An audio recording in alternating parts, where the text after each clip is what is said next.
நம்ம என்ன ஸ்பாயில் பண்ணுவோம்னா, டோட்டலா வந்து மக்கள் கூட்டத்த கொண்டு வந்துருவோம். அவங்களுக்கு வந்து பெரிய லெவல்ல பாதிப்பு இருக்கும். நம்ம வேண்டான்ற ஒரு பெரிய முடிவு எடுக்குறாரு. அந்த முடிவு வந்து எல்லாருக்குமே ஆச்சரியம்.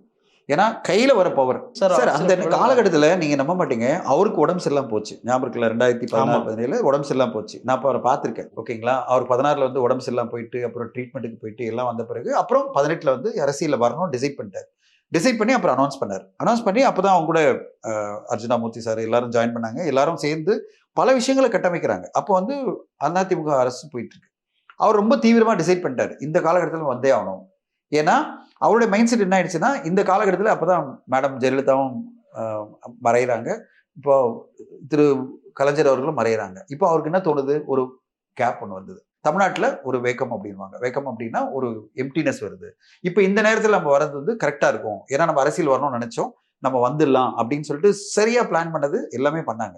அவங்களோட டீம் எல்லாமே பிளான் பண்ணது 18, 19ல ப்ராப்பரான பிளானிங். ஏன்னா 2 பேருமே இல்ல. 18ஓட எல்லாம் முடிஞ்சுச்சு. பெரிய 2 ஆளுமைகளும் போயாச்சு. ஜெயலலிதா மேடம் போயாச்சு, கலைஞர் அவர்களும் போயாச்சு. 19ல இந்த பிளான் பண்ணும்போது எல்லாமே பெர்ஃபெக்ட்டா இருந்தது. ஆனா அவங்க எதிர்பார்க்காத ஒரு விஷயம் நடந்தது. இந்த கோவிட். இந்த 2020ல கோவிட் வரும்போது, அது இப்போ எடப்பாடி ஐயா ரூல் பண்ணிட்டு இருக்காரு. இப்ப இவங்களோட பாயிண்ட் ஆஃப் வியூ என்னன்னா, இப்போ வந்து இந்த எடப்பாடிய டென்யூர் முடியும்போது நம்ம நிக்கணும். ஸ்ட்ராங்கா வந்துடணும் அப்படின்ற பிளான்ல தான் 2021 எலக்ஷன்ல நிக்கணும்னு பிளான் பண்ணிட்டாங்க. ஆனா அவங்க எதிர்பார்க்காத ஒரு அன்பார்ச்சுனேட் இன்சிடென்ட் என்னன்னா, அது 2020ல வந்த கோவிட். அந்த கோவிட் வந்து மிகப்பெரிய தாக்கம் ஏற்படுத்தி, பெருசா லட்சக்கணக்கான பேர் பாதிக்கப்படும்போது, தமிழ்நாட்டுல இவ்வளவு பேர் நடக்கும்போது, அப்பதான் அவங்க வந்து ஒரு சின்ன ஒரு பயம் வருது. 2020, 2021 எலக்ஷன் வரணும்னா, இவ்வளவு பெரிய பாதிப்பு இருக்கு மக்கள் மத்தியிலன்னு வரும்போது, இங்க போய் நம்ம எப்போ வர முடியும்? அடுத்து அவருக்கே ரெஸ்ட்ரிக்ஷன் போடுறாங்க. நீங்க வெளில வராதீங்க. இப்ப நீங்க வந்தீங்கன்னா லட்சக்கணக்கான பேர் உங்களை பார்க்க வந்துருவாங்க. இப்ப அவங்க எல்லாம் வந்து ஒன்னா சேர்ந்தாங்கன்னா என்ன ஆகும்? 2021ல அந்த செகண்ட் வேவ்ல வந்து மிகப்பெரிய தாக்கம் இருந்தது. ஞாபகம் இருக்கா உங்களுக்கு? அப்ப வந்து டெத் ரொம்ப ஃபாஸ்டா இருந்தது. முன்னாடி 2020ல வந்த இதுல பாத்தீங்கன்னா வேவ்ல பாத்தீங்கன்னா அந்த அளவு உடனே டெத் வராது. இப்போ 2021 பிகினிங்ல மிக பெருசா ரொம்ப பெருசா டெத் இருந்தது. அப்ப என்ன ஆயிடுச்சுன்னா எல்லாம் பயந்துட்டாங்க. இவ்வளவு பேர் டெத் நடக்குது. நம்ம போய் இந்த நேரத்துல அரசியல்ல வரணுமா அப்படின்ற மாதிரி ஒரு எண்ணம் அவருக்கு வந்தது. ஏன்னா என்ன பார்க்கறதுக்கு லட்சக்கணக்கான பேர் வருவாங்க. அந்த மைண்ட் செட் தான் அவருக்கு வந்துருச்சு. என்னால பல பேர் பாதிப்பாங்க.